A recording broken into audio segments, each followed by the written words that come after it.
We've gone through a few different basic physiotherapy techniques. Obviously it depends upon the individual patient's care plan, which must be discussed with the veterinary surgeon within the veterinary team. There are other techniques that you can use, but these again, they are all tailored towards the patient's particular problems.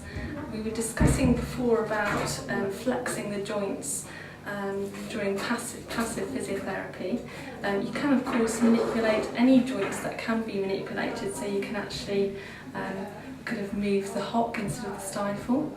That's important to mention that, so it's not just the one joint that we can do physiotherapy on this back limb.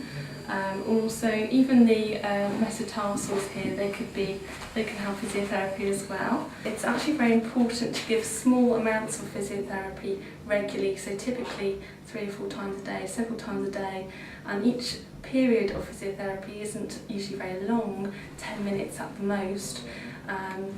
But it's repeated several times a day, so for maximum benefit that's typically what we do.